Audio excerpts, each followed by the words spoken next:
Right, it's a midweek preview here on the old Grandpa Joe channel. It was a rarity last season, but now it is common. Let's proceed. Team news. Nigel Adkins has said he can't play the same teams he did away at Nottingham Forest tomorrow against Norwich City.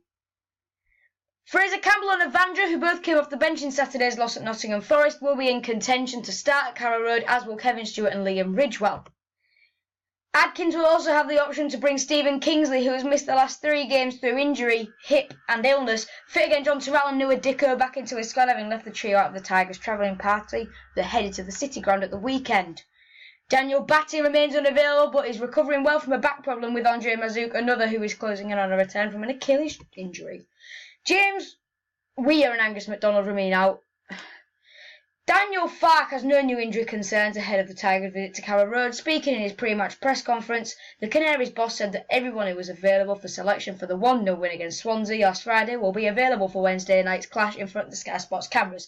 Midfielder Louis Thompson is closing to return from a knee injury after the international break, but Carlton Morrison ankle is a long-term absentee. There's no stats.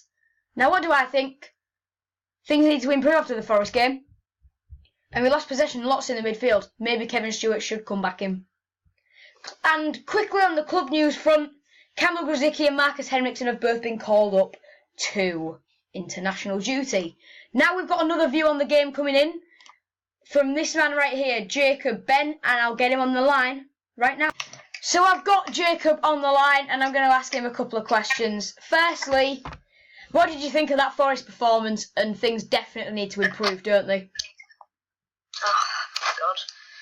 Don't want to talk about it, but yeah, it's poor, wasn't it? Absolutely horrendous. Didn't even have a wave shot all game. Oh, dreadful. It was a bit of a poor performance, and that's a bit of an understatement.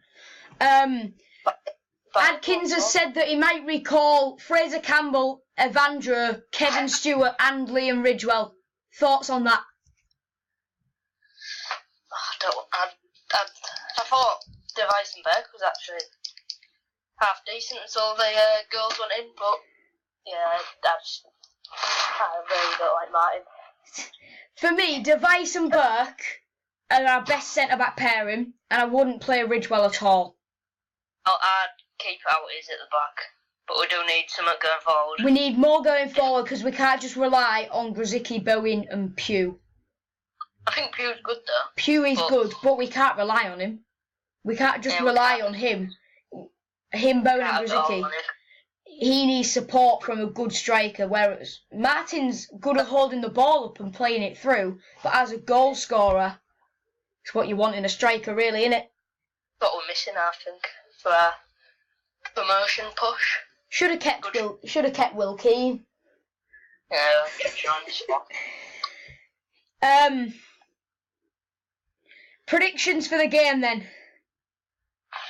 Right, I think it's going to be a win because of our own form. I'm going to go 3-1. I still think they've got it in them to score a goal. Bear in mind though it is away. Yeah. So home form's pretty much irrelevant, really, isn't it? Yeah. I looked and did a bit of maths, and based on home form alone, this season we're 7th in the league. It's just our away form, really, isn't it? And based on away form, we're 14th. It's our away form that's letting us down. I think Norwich are quite good at home as well, aren't they? Norwich are the 3rd best team in the league statistically at home.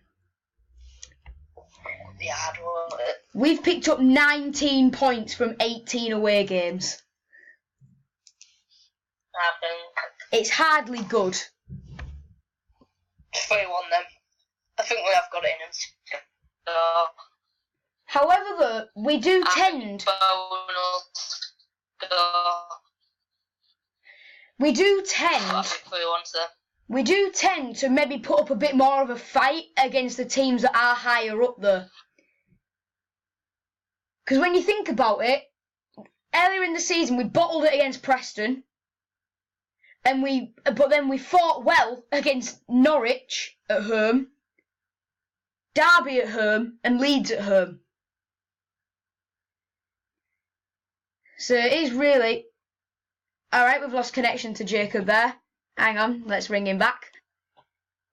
Alright, I think that's where we'll have to end it with Jacob, but thanks for coming on, Jacob. So yeah, let's get on with the full preview now. So cheers for Jacob for coming on. Follow his Instagram as well, @JacobBen. So cheers to Jacob for coming on. And yeah, let's get actually on with the preview now. So we're going to go for my predicted 11, as is standard. Marshall, he is playing really, really well. So I think it is that he stays in. He never really has any fault really to do with the goals. It's just that the defence kind of falls to bits and the midfield just kind of lets him through. Right back, Kane. 2 centre-backs, Device, Burke, and then left back, Lehigh. Even though Kings is back, I don't think he can get rid of Lehigh, because Kane's been playing well, although he does turn into a slab of butter when we go away. Which is always quite good when what you want in a right back. But I don't think Kingsley can get rid of Lehigh, because Kingsley's not been too good in recent weeks before his injury. So then Henriksen, the captain. I've brought back Stewart. I've brought back Kevin Stewart. It needs to happen. We were losing possession far too much against Forest in the midfield. We need that tough tackling midfielder, because Henriksen does miss Stewart, definitely. You can see that a bit when we're judging back from what I've read and what I've seen against Forest. And Bowen on the right, I think Pugh will stay in, and Guzicki on the left, because those three have been playing really well. And then Campbell needs to come back in. We need to score goals against Norwich. Campbell needs to come back in. Nigel! Bench, Long, Evandro Milinkovic, Irvine, Mackenzie, Martin, and Liam Ridgewell. Device and Burke's our best centre-back pairing. No way should we be bringing Ridgewell in. I'm sorry, Liam, but no. Predicted score, I'm going for 1-1. Because I think we can pull one out the bag. Although I won't be surprised if Jacob's right and we do take a bit of a damning defeat. Yeah. So that's the preview, and I'll see you all. God, it'll be it'll be tomorrow for the F1 preview, because that starts this week, and then it'll be Thursday for the match reaction, player ratings, and fantasy football. Friday for the preview. Saturday will be the match day vlog and F1 qualifying reaction. Sunday will be player ratings and the F1 race review. So yeah, busy schedule here on the Old Grandpa Joe YouTube channel, but fingers crossed you can all keep up with it all. So see you then. See you later. Bye bye.